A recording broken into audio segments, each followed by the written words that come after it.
What if an ordinary town was haunted, not by ghosts or curses, but by spirals? The everyday natural occurrence of the spiral pattern, which is in a lot of things, fingerprints, the shapes of snails. What if it were driving the members of the community into a frenzy, driving them insane and pushed to obsession? Welcome to the twisted world of Uzumaki, the manga that made readers across the world question the everyday patterns that surround us.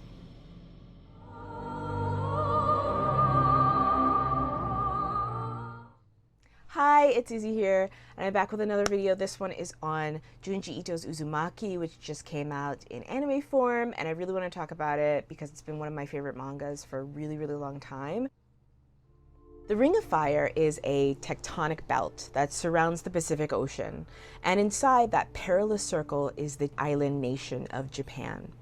Japan is frequently affected by natural disasters: earthquakes, tsunamis, floods, mudslides, volcanic eruptions, cyclones, heat waves, typhoons, the whole thing. Living with natural disasters is a way of life for the Japanese. This reality means that Japanese citizens have learned to live with the constant threat of nature their whole lives. What does that do to the psyche of somebody who lives under constant threat like that, never knowing where or when or how devastating a storm could be when it comes and just completely wipes out your community? It devastates your life, changes the trajectory of your whole entire year to the rest of your life. The fear of this, the existential threat of disaster, almost feels supernatural. And really, it's at the core of Junji Ito's Uzumaki. Junji Ito is a master of horror, known for creating disturbingly beautiful tales. His stories often dig deep into primal fears, exploring themes of body horror, existential dread. Junji Ito was born on July 31st, 1963 in Gifu Prefecture, Japan, which would make him a Leo, I think, so shout out to Leos, and developed a love for horror from an early age. Growing up, Gifu Prefecture is a small rural town, and he found inspiration in the eerie quiet and isolation around him. His fascination with horror began with the works of Kazuo Umezu and Hideshi Ino, as well as his sister's own horror manga, which he'd sneak peeks of as a child. As he grew older, he discovered the dark atmospheric worlds of H.P. Lovecraft and Edgar Allan Poe, which greatly influenced his sense of dread and cosmic horror.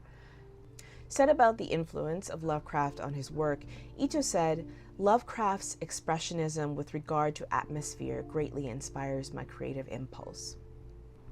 Originally trained as a dental technician, Ito's meticulous attention to detail translated beautifully into his horror artwork, making his illustrations feel both unsettling and also deeply realistic in an uncanny valley kind of a way. His early life in an isolated town and his fascination with the unknown would become the foundation for his signature style, blending everyday fears with nightmarish surrealism. Ito's early life in a small town makes the perfect setting for Uzumaki. Uzumaki takes place in a small town of Kurozu-cho, which literally translates to Black Vortex Town. Influenced by Lovecraft's cursed towns of Innsmouth and Arkham, Kurozu-cho is right in that vein. In Lovecraft stories, the towns are cursed. They're a blemish on the land. Once you live there, you are forever stained. Even if you leave, you're forever marked by the impact that the land had on you, like a curse. Leaving is ultimately futile and really will only work to spread the misery. Published in 1998, Uzumaki follows a high school girl, Kiregoshima, and her boyfriend Suichi Saito as they witness their town fall victim to the mysterious curse centered on spirals. Suichi starts to discover odd things about their town and the presence of spirals, particularly the effect that it is having on his father. His father starts to become obsessed with the shape of spirals, resulting in his attempt to turn his own body into a spiral. His gruesome death has a profound psychological effect on his mother, who is put into a nearby mental hospital.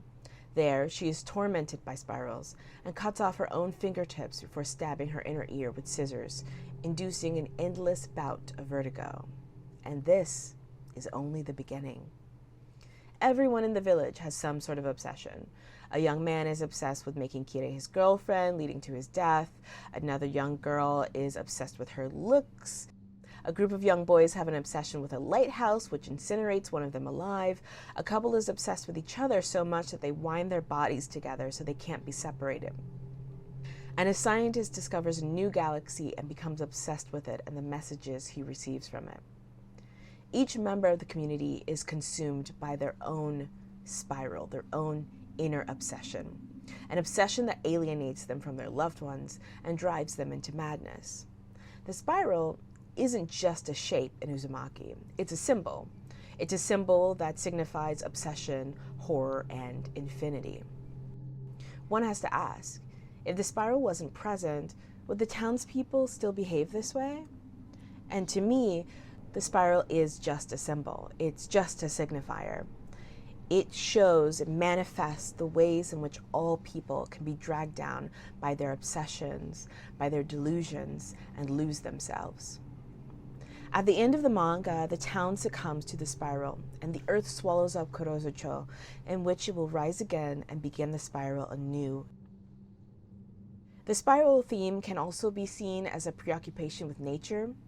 The spiral has no bias. Well, okay, so the spiral is like oddly obsessed with Kire, and I have no ideas why, but like, okay, go off. And the spiral has really no reason. It's much like a typhoon. The reason of why the spiral exists isn't ever answered. Why it destroys certain lives, it's indeterminate. We can never really know. It's beyond us. And much like Lovecraft's cosmic horror, it's really not for our human comprehension. If you've ever been in a natural disaster, you understand how small it makes you feel. One time, my mom was taking me to the dentist, oddly enough, and there in the vast landscape of Texas, we saw the clouds come together. When they get dark in the sky, and then it forms the spiral, a tornado. We were freaking out. We were on the road, we were far from home, we could not get shelter in time for us to get away. So we drove under an overpass, and we hoped, prayed, that the tornado or the cyclone or whatever else was forming would just pass by us or go in the opposite direction. The wind was whipping our car back and forth, back and forth. I covered my head in my hands and just let it pass over. I thought, well, if this is it, then I guess this is it. And then that was it. Nothing happened. The clouds parted, the sun came out, it was raining, and then we went to the dentist. It was like an ambivalent God just sort of walked over us, raining horror and terror on us, having no idea that we were down there. It felt divine, holy in a sense, but also meaningless. We were spared. By what? By who? Who knows? Japan, being constantly bombarded with natural disasters, can lead to a preoccupation with nature. It's only a matter of time before another tsunami, typhoon, or earthquake strikes. In narrative terms, Uzumaki is about man versus nature. The people of the town are constantly preoccupied with the spiral. Unable to live their lives, they're slowly picked off one by one. And I can imagine, living in a small town in Japan might feel like you're a sitting duck. Not sure if, but really when something will happen to you. You're unable to do anything to stop it. That's why when I watch anime reactors, watch the season of Uzumaki, and they say, just leave the town, I think about my hometown in Texas. People don't want to leave. It's their home. It's a piece of themselves. In 1995, the Great Hanshin earthquake occurred in the southern part of Hyogo Prefecture. It measured about a 6.9 in the moment magnitude scale and took the lives of about 5,000 people. making it one of the worst natural disasters in the history of Japan. 3 years later, Junji Ito would release Uzumaki as a serial comic in the Big Comic Spirit in 1998. In one chapter, a group of pregnant women are attacked by mosquitoes and develop a thirst for blood. Every year, 30,000 to 100,000 people contract Japanese encephalitis from mosquito bites. This is largely as a result of their weather being humid and wet. 25,000 people die every single year from encephalitis. The way that Ito blends the real threat of this disease into absurdity, into surrealism, is largely a testament of his work. How do you deal with this thing when the only thing that's preventing you from disease and possibly death is the burning spiral of incense? It's absurd. So why not write a manga that's also absurd? In another chapter, they're besieged by a multitude of typhoons that come one after the other and are drawn to the pond in the middle of the town. The townspeople cannot even find the time to rebuild or even find their dead by the time that a new typhoon hits. This largely mirrors the devastation that you would see in Japan in real life. One of the things that sets Uzumaki apart is Ito's art style. His clean, almost clinical line work heightens the horror, making it feel real and absurd and grotesque at the same time. There's a strange beauty to his work. The panels make it so that you can't really look away from it. You're drawn to the details, drawn in like you're being hypnotized by a spiral. I think the best way to appreciate Ito's work is through his manga. Each page is horrible, and I say that affectionately. You can really follow the lines, follow his details, follow every single grotesque little thing that he puts into his work. When I first discovered Ito's work, it made me feel slightly nauseous. It gave me new phobias that I never had before. There's a realism about the human body, how utterly grotesque and disgusting being a human is, but also how fragile we are. Our bodies are not made of metal or stone or anything strong like that. Just skin, bone, meat, fat. There's so many ways that we could die, be tormented. We could be bent, stretched, twisted, squeezed, torn, punctured, burned. There's really nothing protecting us. There's really nothing keeping us safe when you really think about it. But in all of this, in all of the universe, the uncaring, cold universe, there's sort of a sacred design of the spiral, which we see in nature, most notably in our fingertips. We're part of the natural world, you know. What goes on out there also goes on in here. And thus, I think, to me, a piece of us each are sacred, a sacred piece of the universe. There's really an odd beauty in that. But just like the universe, people are unknowable. People are unpredictable, just like nature. Their desires, their obsessions, what causes them to harm other people is unknowable.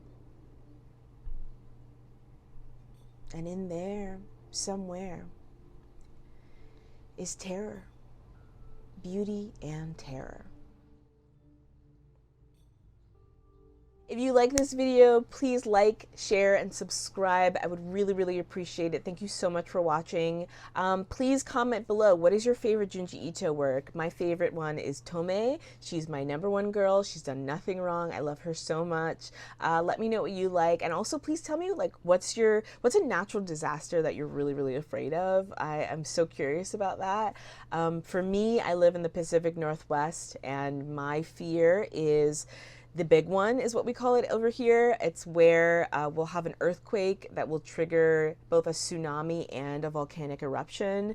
And if you're not going to die by the earthquake, you will probably die of the tsunami, waters flooding in, or you might die of smoke inhalation from the volcano. And they don't know when it's supposed to happen, but it's supposed to happen soon. We're 100 years overdue for the big one. So yeah, at any moment I could die of the big one. So just I think about that truly at 3 a.m. in the morning. Anyway, and I hope to see you in the next one. And remember, thanks for watching. And the monsters are always closer than you think. Bye.